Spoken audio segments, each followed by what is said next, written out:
مولاي صل وسلم دائما أبدا على حبيبك خير الخلق كلهم. مولاي صل وسلم دائما أبدا على حبيبك خير الخلق كلهم.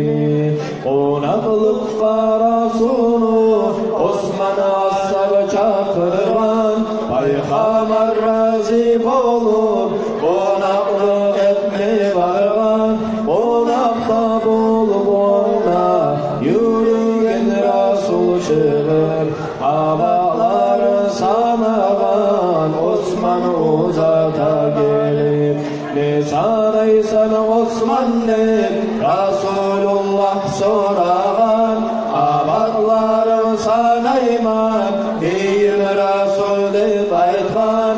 Har baskan abadıma bizler çıkıp yürügen. Bir kul azat edemen ya Resulallah deyen. Konaklıkta olarlar arslan alede bolup Fatimat'ın yağına gerek ol başmak olur. Fatimat ayta oğar seni başman göremen. Senin kıyının var aytkanını söylemen. Fatimat'a ayta ol oylaşaman yokluğunu. Çakırar edik biz de konaklıkta Rasulunu. Fatimat ayta oğar çakırayık atamı. Yaxşı olacak idi çakırıp gelsin onu. Fatimat'a ayta ol benim ulan sayılarsan. Etmeye zatım yoktu geçik hürmet etersen. Fatimat ayta oğar yoklukta kıynalmadı. Ol Allah'ın dostudur, Allah onu sıylardı. Çakıracak bulursun Ali yürüdü çıkıp. Fatimat konaklıkta çakıra dedi bağırıp. Yalnız geleyim mudip Resulullah soragan. Ya da ashablar alıp geleyim mudip aytkan. Ashablar bulan gelip Arslan Ali'de aytkan. Rasul ashablar bulan ilçe olağa kargan. Allah'ına yalvarıp Fatimat dua etken. Ben miskin karabaşı uyun edosun gelgen.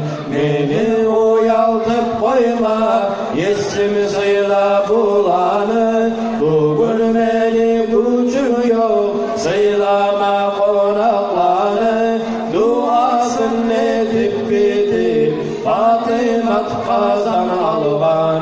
Bulağa aş etmedi oylaşa tura vurgan.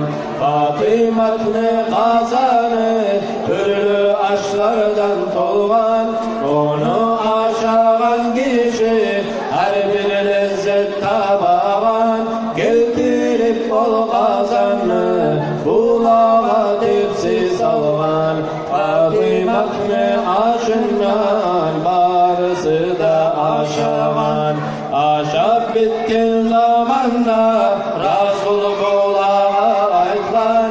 Cennetten gelgen açtı hali şu bir aşağın. Özge uyune girip Fatimat sucda etti.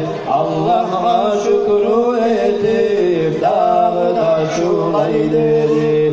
Azat etme kulu yok olar sayalır deyin. Carayılını son Allah Peygamber gali beryen. Fatimat'ını uyune sen Rasul yetişince. Ne çağat aldın Musa onu yune giygençe. Her Her bir abatın uçur cehennem azabından. 100.000 el 100.000 katun azaptır ümmetinden. Cebrail aytıp gitti Allah ayttiğin zanı. Duası kabul oldu dileyen hatimatını. Allah'ım sen nasip et şefaatın olanı. Günahımızı bağışla bizde zayıf kullarını. Bunu okuyallardan ya da suyu tınlaygan. Allah etmedi etsin cennette yolu var. Kim sürse ol Resulullah kıyamet gün şefaat. Salavat salsın bugün adın eşitkin saat. Mevla'ya salli ve sallim daiman abadan ala habibike hayril halqi kulli.